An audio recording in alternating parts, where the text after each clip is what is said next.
Super hit bulletin में आपका स्वागत है। मैं हूं श्रुतिका, आप सभी के साथ, और मैं हूं श्वेता भट्टाचार्य। फिट इंडिया का सुपर हिट बुलेटिन शुरू हो चुका है। खबरें हम आपको दिखाते हैं, लेकिन देखिए दिल्ली एनसीआर में इस वक्त स्मॉग की मोटी चादर जो है देखने को मिल रही है। एयर पोल्यूशन लेवल जो है वो बेहद खराब श्रेणी में बना हुआ है। तमाम ऐसी खबरें जो आपके सरोकार की है हम आपको बताएंगे, लेकिन जरूरी है कि दिल्ली एनसीआर के लोग हैं तो बेहद ज्यादा अपने स्वास्थ्य का ख्याल रखें। वैसे तो सभी को रखना चाहिए श्रुतिका, लेकिन अभी आप देख रही हैं सफोकेशन लग रहा है ना। बिल्कुल, और इसी वजह से आप जब भी घर से बाहर निकल रहे हैं मास्क का उपयोग जरूर करें ताकि आप सतर्क रहें और स्वस्थ रहें, यही हमारा मोटो है। गृह मंत्री अमित शाह की रैली होने वाली है। आज तमाम दिग्गज जो है अपनी अपनी पार्टियों के लिए जन समर्थन मांगने वाले हैं। राहुल गांधी जो है वो भी आज रैली करेंगे। जेपी नड्डा, ओवैसी भी आज हुंकार भरने वाले हैं। सभी अपने अपने दलों के लिए जन समर्थन मांगेंगे और एक दूसरे पर वार पलटवार का सिलसिला भी देखने को मिलेगा। तो एक तरीके से ये कहा जा सकता है कि दिग्गज अपनी पूरी ताकत झोंकने वाले हैं बिहार विधानसभा चुनावों के लिए आज, जिसमें बड़े नेता पीएम नरेंद्र मोदी, अमित शाह, राहुल गांधी, जेपी नड्डा और ओवैसी हुंकार भरने वाले हैं। तो दिग्गजों ने अब प्रचार में पूरी ताकत झोंक रखी है। आज मुजफ्फरपुर और छपरा में चुनावी सभा जो है अमित शाह और प्रधानमंत्री नरेंद्र मोदी की होने वाली है। अमित शाह की लखीसराय, मुंगेर के तारापुर, नालंदा और पटना में भी चुनावी सभा होनी है। जेपी नड्डा बेगूसराय में आज मौजूद रहेंगे, नालंदा में भी जनसभा को संबोधित करेंगे। वहीं राहुल गांधी और तेजस्वी यादव नालंदा और शेखपुरा में चुनावी सभा करेंगे।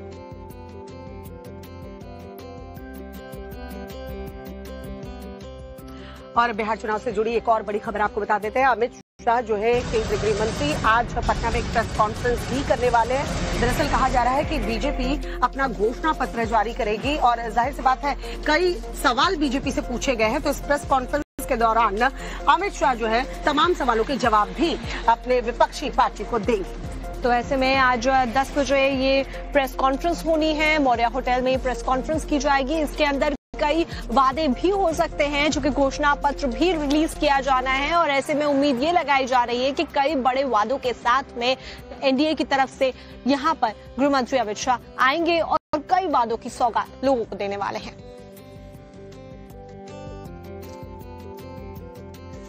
तो देखिए, बिहार विधानसभा चुनावों में आज एनडीए का मैनिफेस्टो जारी हो सकता है। कई बड़े वादे हो सकते हैं, ये पहले से ही माना जा रहा है, चूंकि सबकी निगाहें इसी ओर हैं कि क्या होगा इस बार का घोषणा पत्र। तेजस्वी का प्रण तो आरजेडी की तरफ से जारी कर दिया गया है, लेकिन अब एनडीए की तरफ से देखना ये होगा कि ये जो संकल्प पत्र रहता है उसमें क्या क्या वादे जो है वो जनता के लिए किए जाते हैं, क्योंकि तेजस्वी यादव ने आखिरी वक्त में कई वादे जो है बिहार की जनता से किए। हालांकि ये वादे जनता के बीच जब लेकर जाएंगे, जनता कितना भरोसा करती है ये देखने वाली बात होगी। तो एनडीए के घोषणा पत्र में लोगों के लिए क्या कुछ होगा, इस पर भी हमारी नजर बनी रहेगी।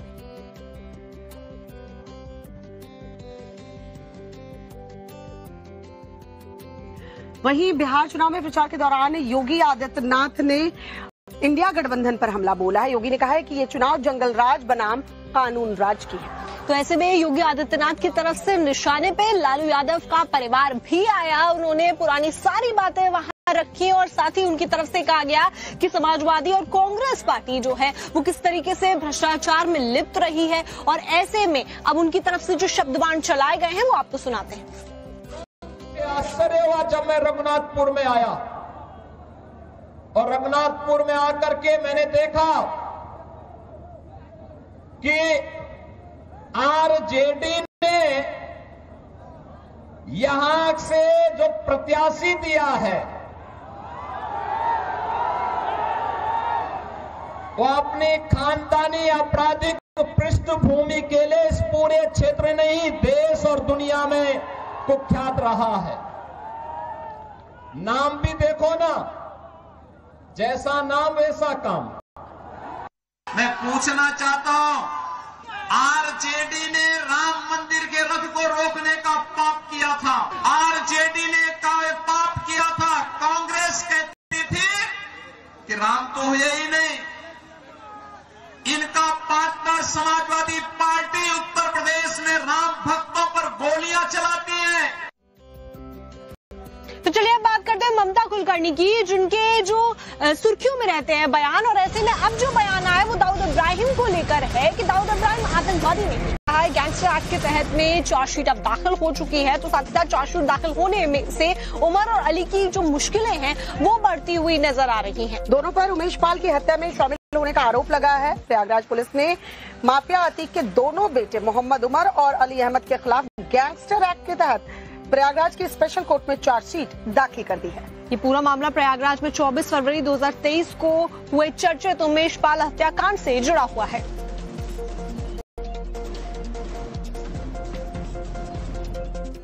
तो चलिए अब बात करते हैं सपा नेता आजम खान की, जिन पर भी कानूनी शिकंजा कसता हुआ नजर आ रहा है। स्कूल की मान्यता के फर्जीवाड़े में उनकी मुश्किलें बढ़ती हुई दिख रही हैं। आजम खान और तजीन फातिमा पर आरोप तय होने हैं। रामपुर पब्लिक स्कूल के मामले में आरोप तय हुए 10 नवंबर को अब मामले की अगली सुनवाई होनी है। साल 2020 में ये मुकदमा जो है दर्ज किया गया था। दरअसल फर्जीवाड़ा का आरोप जो है वो लगा है। स्कूल की मान्यता के लिए इन्होंने फर्जीवाड़ा किया है, ये आरोप उनके ऊपर है। तो रिहाई के 1 महीने बाद ही सपा नेता आजम खान की मुश्किलें बढ़ने वाली हैं। अब रामपुर पब्लिक स्कूल को फर्जी तरीके से मान्यता दिलाने के मामले में आजम खान और उनकी पत्नी पर आरोप तय हो गए।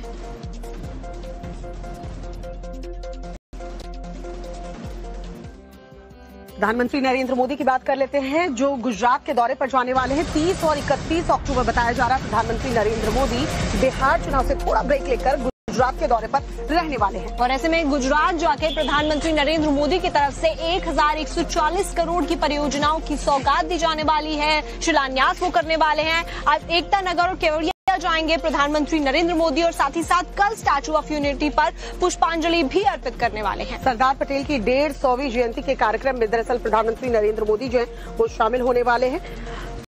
सरदार पटेल की 150वीं जयंती की तैयारियां जो है वो पूरी कर ली गई हैं। भव्य तरीके से इसे मनाने के लिए गुजरात की पूरी टीम जो है वो लगी हुई है। गुजरात के केवड़िया स्थित स्टैच्यू ऑफ यूनिटी पर तैयारी पूरी कर ली गई है। प्रधानमंत्री नरेंद्र मोदी 30 और 31 अक्टूबर को गुजरात के दौरे पर रहने वाले हैं।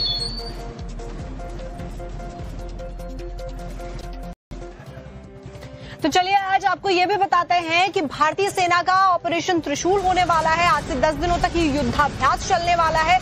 30 अक्टूबर से 10 नवंबर ये समय रखा गया है। थल, जल और वायु सेना का संयुक्त युद्धाभ्यास है ऑपरेशन त्रिशूल, इसका नाम जो है वो दिया गया है। 10 दिनों तक ये युद्धाभ्यास चलेगा। भारत की पश्चिमी सीमा में युद्धाभ्यास दरअसल बताया जा रहा है। भारत की पश्चिमी सीमा युद्धाभ्यास से डरा हुआ है। भारत की तीनों सेनाओं की तरफ से ये युद्धाभ्यास हो रहा है। त्रिशूल इसका नाम दिया गया। जाहिर सी बात है कि भारत के जो दुश्मन है वो थर थर कांपेंगे और हम अपना शौर्य, अपना प्रदर्शन करेंगे। और चलिए वक्त चला है फिट इंडिया 50 को सारा संगठन की बैठक के दौरान मायावती ने कहा है कि मुस्लिम जो है वो कांग्रेस और सपा का साथ छोड़कर बीएसपी के साथ आए। अब मुस्लिम आबादी को साधने की ये कोशिश जो है वो मायावती की तरफ से की जा रही है। तो 2027 चुनावों के लिए अभी से तैयारी शुरू हो चुकी है। ऐसे में पार्टी कार्यकर्ताओं को मायावती ने फिर से सक्रिय कर दिया है।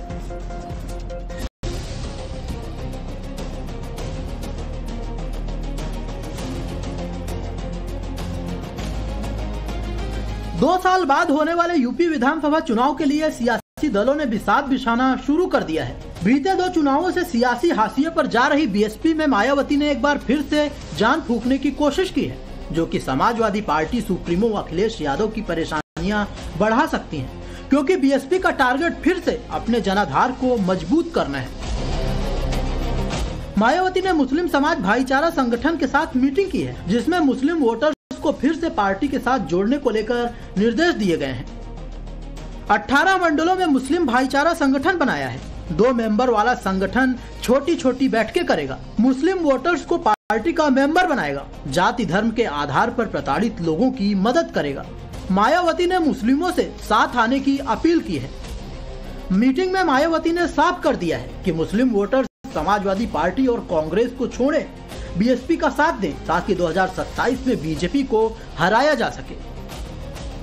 80-20 फार्मूले के तहत बीजेपी ने अपना सियासी एजेंडा पहले ही क्लियर किया हुआ है। बीएसपी की तैयारियां बता रही हैं कि विपक्षी दलों में लड़ाई 20 के बंटवारे की होगी, क्योंकि अखिलेश भी पीडीए वाले एजेंडे में ए का मतलब अल्पसंख्यक बताते रहे हैं और 2024 के चुनाव में मुस्लिम वोटर्स ने भी एक मुश्त सपा का साथ दिया था।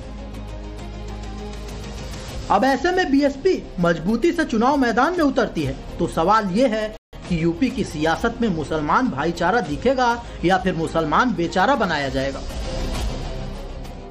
नेशनल हेराल्ड मामले से जुड़ा अपडेट आपको दे दे। दरअसल आज है नेशनल हेराल्ड मामले में सुनवाई होनी है। राउज एवेन्यू कोर्ट में ये सुनवाई होगी। ईडी अपना स्पष्टीकरण जो है चार्जशीट के पहलुओं को लेकर देगी। तो आपको बता दें कि ईडी की तरफ से चार्जशीट दाखिल की गई थी और नेशनल हेराल्ड मामले में सोनिया गांधी और राहुल गांधी को आरोपी भी बनाया गया था। तो ऐसे में कुछ पहलुओं को लेकर कोर्ट ने स्पष्टीकरण मांगा था और आज वो स्पष्टीकरण ईडी की तरफ से दाखिल किया जाएगा।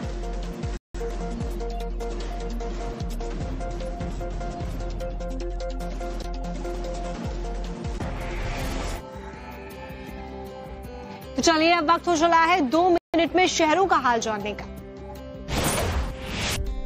मुंबई यूपी के बहराइच में देर शाम बड़ा हादसा हुआ है। गेरुआ नदी में 22 लोगों से भरी नाव पलट गई। बताया जा रहा है कि खैरटिया से खरीदारी कर भरतापुर गांव की ओर ये लोग आ रहे थे। भरतापुर गांव के करीब तेज बहाव के चलते नाव पेड़ से टकराई और पलट गई।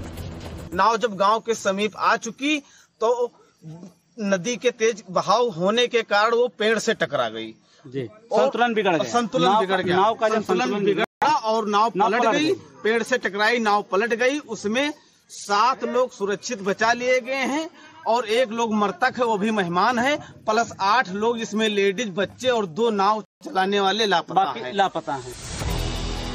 जैसे ही हादसे की जानकारी मिली, इलाके में हड़कंप मच गया। हादसे की जानकारी के बाद प्रशासन की टीम मौके पर पहुंची। पुलिस और बचाव दल ने महिला के शव को बाहर निकाला, लेकिन नदी का तेज बहाव और अंधेरा होने की वजह से रेस्क्यू में परेशानी होने लगी।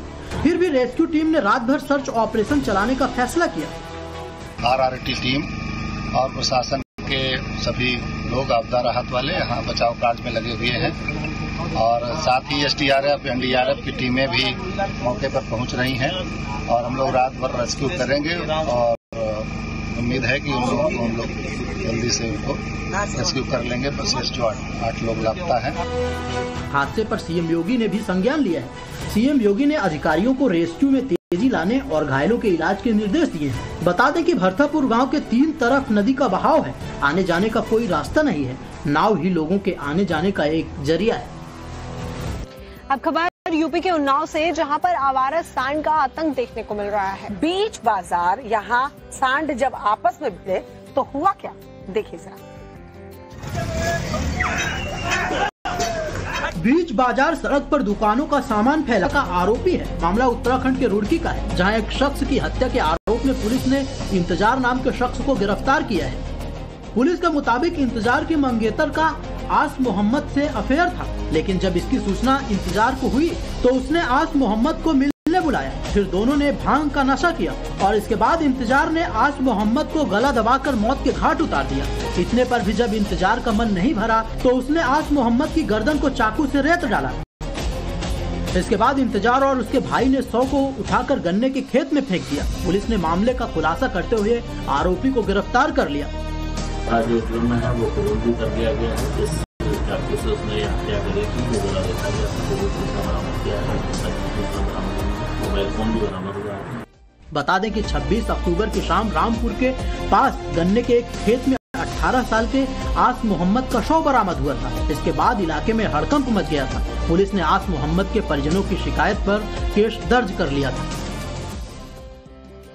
तेजस्वी यादव के वक्त बिल वाले कानून के जो बयान उन्होंने दिया था इसे लेकर कि वो इस बिल को जो है वो फाड़ के कूड़ेदान में फेंकेंगे, इस पर असदुद्दीन ओवैसी ने निशाना साधा। उनकी तरफ से कहा गया कि बिहार की जनता को गुमराह करने का काम तेजस्वी यादव की तरफ से किया जा रहा है। अगर संसद में कोई बिल पारित होता है तो वो राज्य में इसे कैसे हटा लेंगे, इस बात को लेकर भी उन्होंने सवालिया निशान खड़ा किया और साथ ही साथ उन्होंने जमकर मंच पर तेजस्वी यादव को सुनाया है।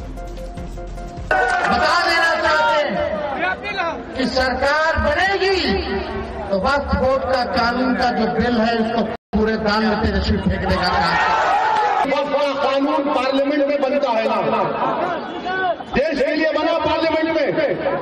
बिहार सरकार ने तो नहीं बनाया। अगर बिहार सरकार बनाती तो दूसरी सरकार आके खत्म कर देती। मैं कह रहा हूं कि वक्फा कानून काला कानून है। ये कह रहे हैं कमाएंगे तो कानून को बंद कर देंगे। कैसा बंद करेंगे? अरे पूरे देश का बना हुआ है बाबा। अगर तुझे नहीं मालूम तो कोई वकील को बिठाकर सुन ले, समझ ले, उसके बाद बिहार में चुनावी सरगर्मी है और इसी बीच ईओयू की तरफ से बड़ा एक्शन लिया गया है भारतीय जनता पार्टी के ऊपर, आरजेडी के ऊपर और कांग्रेस के ऊपर। दरअसल आर्थिक अपराध इकाई ने 3 दलों पर बड़ी कार्रवाई की है। बीजेपी, कांग्रेस, आरजेडी पर एफआईआर दर्ज की गई है। डीआईजी मानवजीत सिंह ढिल्लों का बयान सामने आया। धार्मिक और जातीय द्वेष फैलाने को लेकर ये कार्रवाई जो है वो की गई है। प्रक्रिया को लेकर जैसे कहीं पर भी वो आ रहा है कि यहाँ पे इतने लोगों को प्रभावित किया गया। हम लोग स्थानीय लोगों से, वो स्थानीय जो हमारे सोशल मीडिया सेल्स है वहाँ से पता करवाते हैं कि इस तरह की कोई वहाँ पे सूचना है कि नहीं है। तो अगर वो फेक इन्फॉर्मेशन निकलती है तो उसको हम लोग टेक डाउन करवाते हैं। बहुत से ऐसे हैंडल्स हैं जो कि निरंतर इलेक्शन प्रक्रिया को लेकर किसी को प्रभावित करने के लिए या फिर कुप्रभावित करने के लिए लगातार भ्रामक पोस्ट डाल रहे हैं। बात बिहार चुनाव की ही करते हैं, जहां सियासी पारा इस वक्त हाई है और वार पलटवार का सिलसिला चल रहा है। राहुल गांधी ने न सिर्फ प्रधानमंत्री नरेंद्र मोदी बल्कि नीतीश कुमार पर भी जमकर निशाना साधा है। लेकिन बीजेपी ने जो आरोप लगे हैं उनका काउंटर अटैक कैसे किया है, आप देखिए।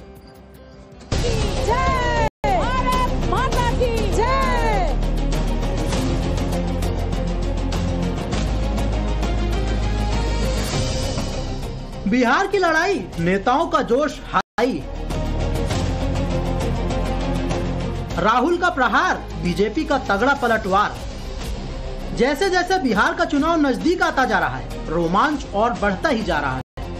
नेता एक दूसरे पर जुबानी हमला करने से बाज नहीं आ रहे हैं। मुजफ्फरपुर में राहुल गांधी ने बिहार की नीतीश सरकार के साथ पीएम मोदी पर जमकर हमला बोला। अगर आप कहोगे नरेंद्र मोदी जी आप ऐसा ड्रामा करो वोट के लिए, वो कर देंगे। जो भी करवाना है करवा लो। मैं कह रहा हूं आप उनको कहो कि देखो भैया हम आपको वोट देंगे, आप स्टेज पे आके नाच लो, वो नाच लेंगे। नाच लेंगे, कह रहा हूं आप कोशिश करो।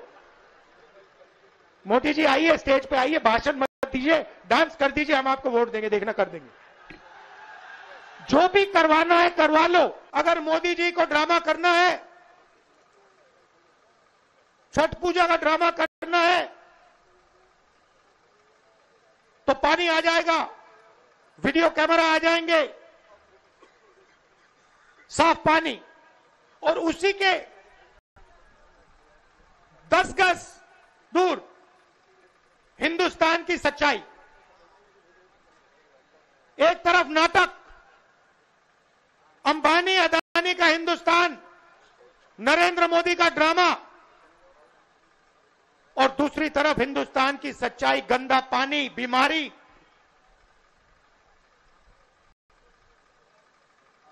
टीवी पे आया, टीवी पे वो पाइप दिख गया कि भैया नरेंद्र मोदी जी नहाने आएंगे, बाकी हिंदुस्तान गंदे पानी में नहाएगा। नरेंद्र मोदी जी के लिए साफ पानी आएगा पाइप में, तालाब बनाया जाएगा, मोदी जी ड्रामा करेंगे। ये पूरे हिंदुस्तान ने देखा है, पूरे हिंदुस्तान ने देखा। और जैसे लोगों को वो पाइप दिख गया, नरेंद्र मोदी कहते मैं तो नहीं जाऊंगा। वहीं राहुल गांधी के बयान के बाद बीजेपी नेताओं ने जमकर पलटवार किया। बीजेपी नेताओं ने कहा कि ये हार की बौखलाहट है। छठ मैया का अपमान करना, ये डिप्रेशन में चले गए।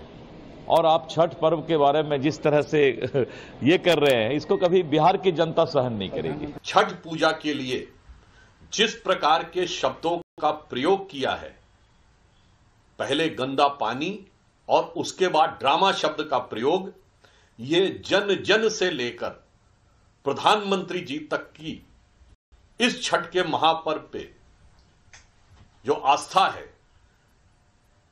उसके ऊपर जो आदत से मजबूर होकर राहुल गांधी जी ने निंदनीय बयान दिया है, उससे बिहार की जनता स्तब्ध है और आक्रोशित है। जैसे जैसे चुनाव नजदीक आ रहे हैं, सियासी पारा हाई होता जा रहा है। बयान पर अब वार और पलटवार जारी है। अभी चुनाव में 1 सप्ताह का वक्त है, ऐसे में अभी और तल्ख बयानबाजी की उम्मीद है।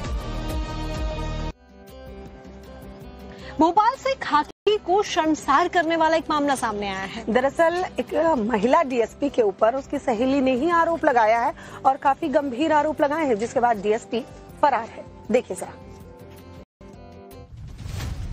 तो सीसीटीवी फुटेज को ध्यान से देखिए। गले में लाल दुपट्टा डाले एक महिला घर के अंदर घुसते हुए नजर आ रही है। जब महिला घर के अंदर जाती है तो उसके हाथ पूरी तरह से खाली होते हैं, लेकिन थोड़ी देर बाद वही महिला सीसीटीवी में घर से बाहर निकलते नजर आ रही है। लेकिन इस बार उसके हाथ में कुछ है और चाल भी उसकी तेज है। सीसीटीवी में दिखाई दे रहा है कि ये महिला डीएसपी बताई जा रही है, जिस पर उसकी ही सहेली ने घर में घुसकर 2 लाख रुपए और मोबाइल चुराने का आरोप लगाया है। बताया जा रहा है कि डीएसपी कल्पना रघुवंशी की सहेली घर में मोबाइल चार्जर को लगाकर वॉशरूम चली गई। पीछे से आरोपी कल्पना रघुवंशी उसके घर में घुसी और बैग से 2 लाख रुपए निकाले, चार्जर से मोबाइल निकाल लिया और चली गई। मामले की शिकायत थाने में दर्ज कराई गई है तो पुलिस हरकत में आ गई। उसमें मोबाइल फरियादिया का बरामद कर लिया गया है। अभी उसको नोटिस भेजा है, घर पे नहीं है, फरार चल रही है और उस पर कार्रवाई चल रही है, विवेचना चल रही है उस पर। आरोपी महिला डीएसपी पुलिस हेडक्वार्टर में तैनात बताई जा रही है। वहीं घटना के बाद से फरार है। पुलिस आरोपी की तलाश में जुटी है। वाराणसी से खबर आपको बताते हैं, जहां दाल मंडी में जो है एक्शन अब शुरू हो चुका है। ध्वस्तीकरण जो है वो अब वहां पर किया जा रहा है और ऐसे में ध्वस्तीकरण के जो विरोध में दुकानदार भी अब खड़े होते हुए नजर आ रहे हैं और इतना विरोध है कि पुलिस फोर्स को वहां तैनात करना पड़ा है। आप भी देखिए रिपोर्ट। यूपी के वाराणसी में दाल मंडी चौड़ीकरण का काम शुरू हो गया है। प्रशासन ने बुधवार को दाल मंडी में ध्वस्तीकरण की कार्रवाई शुरू कर दी। पहले दिन दाल मंडी चौक से सटे दाल मंडी की ओर जाने वाले मार्ग पर फोटो स्टेट की दुकान से प्रशासन ने ध्वस्तीकरण का आगाज किया। Rakesh colour lab and studio, ये वो दुकान है जहां पर सबसे पहला हथौड़ा चला है। सड़क चौड़ीकरण के लिए लगातार अपील की जा रही थी कि आप दुकान को खाली कर दीजिए। दुकान को खाली भी कर लिया गया था और अब यहाँ पर हैमर के साथ साथ जो ड्रिल मशीन है उसका इस्तेमाल किया जा रहा है और अब यहाँ पर जो ध्वस्तीकरण की प्रक्रिया है वो शुरू हो चुकी है। 187 दुकानों का कुल अधिग्रहण किया गया है। मुआवजे को लेकर तमाम तरह के जो अटकलें हैं वो लगाई जा रही थी। दुकानदार लगातार विरोध प्रदर्शन कर रहे थे और इन सब के बीच में अब देखिए जो ध्वस्तीकरण की प्रक्रिया है वो शुरू हो चुकी है। ड्रिल मशीन के जरिए इस दुकान को तोड़ा जा रहा है। ध्वस्तीकरण की कार्रवाई शुरू होते ही दुकानदारों में भारी आक्रोश भी देखा गया। विरोध के चलते दुकानों को कारोबारियों ने बंद करा दिया। 30 लाख 40 लाख रुपए का मकान सिटी में नहीं मिलेगा। आप पड़ाव रामनगर कटेसर नहीं मिलेगा आपको। धनराशि जैसे कि मुआवजा अगर उनको सही मिलता तो ऐसा नहीं है। जा रहे सबको, ऐसी बात नहीं, जा भी रहे हैं, लेकिन किसी को जैसे 1 करोड़ का मकान है तो उनको 30 लाख 25 लाख जब कहा जा रहा है तो वापस चले आ रहे हैं। वो तो 25 लाख करोड़ में झोपड़ा उनको नहीं मिलेगा, इसीलिए चले आ रहे हैं। कारोबारियों के विरोध को देखते हुए प्रशासन ने दाल मंडी में भारी फोर्स तैनात कर दी। पुलिस, पीएसी और आरएएफ की टीम मौके पर भेजी गई। आला अफसर भी कार्रवाई की मॉनिटरिंग करते नजर आए। यहाँ पे थाना पुलिस 150 से ऊपर पुलिसकर्मी यहाँ पे तैनात किए गए हैं और एक कंपनी आरएफ की यहाँ पे पोस्ट की गई है और जो ड्रोन है उसके माध्यम से लगातार सर्विलांस किया जा रहा है यहाँ पे और किसी भी तरीके की कोई गतिविधि हो उसका पूरी नजर रखा जा रहा है उस पर। इसके अलावा लोकल इंटेलिजेंस और किस तरीके से, क्योंकि अभी तो ये शुरुआत है लेकिन आने वाले दिनों में चुनौतियां और बढ़ेगी क्योंकि बहुत सारे दुकानदार अभी भी इस पूरे प्रोजेक्ट का विरोध कर रहे हैं। देखिए जो भी यहाँ पे है पुलिस प्रशासन की जो संयुक्त कार्रवाई है वो की जा रही है। जो न्यायिक प्रक्रिया है उसको पालन करते हुए किया जा रहा है। जो भी इसमें बाधा उत्पन्न करेगा उस पर कठोर कार्रवाई की जाएगी और किसी भी तरीके की कोई अफवाह यदि फैलाता है तो उसके ऊपर भी कठोर कार्रवाई की जाएगी। दाल मंडी की सड़कें फिलहाल तंग हैं, ऐसे में बुलडोजर कार्रवाई करना संभव नहीं है तो फिलहाल प्रशासन को हथौड़े से काम चलाना पड़ रहा है। लेकिन फेज वाइज ध्वस्तीकरण की कार्रवाई जैसे जैसे आगे बढ़ेगी तो जरूरत पड़ने पर बुलडोजर भी उतारा जाएगा। दाल मंडी की ये आप मुख्य गली है या इसको सड़क कह सकते हैं जिसको 17 मीटर चौड़ा किया जाना है, लेकिन फिलहाल अभी अगर हम आपको दिखाएं तो बमुश्किल से 7 से 8 मीटर ही है और इसी गली को लगभग 17 मीटर चौड़ा किया जाना है। अब देखना ये है कि जैसे जैसे ये पूरा प्रोजेक्ट आगे बढ़ेगा व्यापारियों का क्या रुख होता है, क्योंकि अभी तो फिलहाल सब कुछ ठीक ठाक नजर आ रहा है, लेकिन आने वाले दिनों में भी क्या जो व्यापारी होंगे क्या वो ध्वस्तीकरण में बाधक तो नहीं बनते हैं, ये सब कुछ उनके ऊपर निर्भर करता है। वाराणसी से मनीष दुबे के साथ आशुतोष सिंह, टाइम्स नाउ नव भारत। विश्व प्रसिद्ध पर्वतारोही जिम मॉरिसन ने एक नया कीर्तिमान रचा है। हॉर्नबिल कुलोयर पर स्कीइंग करके उन्होंने इतिहास रचा है। 15 अक्टूबर को दरअसल ये इतिहास रचा गया, उनके नाम जिम के नाम ये कीर्तिमान रहा है। दरअसल एवरेस्ट पर चढ़ने का ये सबसे दुर्लभ मार्ग बताया जा रहा है और एक्शन के लिए भी वो जाने जाते हैं, तो कुछ खास अंदाज में उनका स्वागत यहाँ पर किया गया है। और जय श्री राम के नारे भी यहाँ पर गूंज उठे जब मुख्यमंत्री योगी आदित्यनाथ वहाँ रैली करने के लिए पहुंचे। साथ ही साथ बुलडोजर तो वहाँ था ही, और बुलडोजर एक्शन की मांग बिहार के यूथ की तरफ से भी रखी गई और इसीलिए वहाँ पर बुलडोजर लेकर जो बिहार का युवा है वो पहुंचा। सीवान में वह जंगल राज फिर से मत आने दीजिए। आपने देखा होगा कैसे चांद बाबू के पुत्र के ऊपर इसी सीवान में एसिड उड़ेलने का काम हुआ था। ये वही बिहार है। ये अपराधी फिर से जीवित न होने पाए। ये कांग्रेस को, आरजेडी और समाजवादी पार्टी जैसे दलों को शोभा दे सकता है कि वे किसी पेशेवर अपराधी और माफिया को गले लगा करके किसी बाबर और किसी औरंगजेब की मजार में जा करके सजदा पड़े, लेकिन यहां किसी सच्चे भारतीय को शोभा नहीं देता, ये नहीं देता है। हम लोग तो उसी मार्ग के पथिक हैं जो गर्व से इस बारे में बोलता है कि रामलला हम आएंगे, मंदिर वही बनाएंगे और बनाकर दिखा भी देते हैं।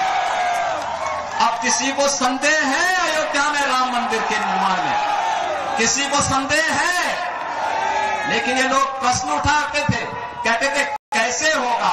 हमने कहा अयोध्या को सुंदरतम नगरी के रूप में स्थापित करेंगे, और आज आप देख रहे होंगे अयोध्या सुंदरतम नगरी के रूप में स्थापित हो गई ना? कोई संदेह है क्या? कोई संदेह है क्या? और उत्तर प्रदेश में इन माफियाओं के ऊपर कार्रवाई कैसे होती है आपने देख लिया है ना? गठबंधन की सरकार ही कर सकती है। वायरल वीडियोस में क्या कुछ है खास दिखाते हैं आपको 2 मिनट में।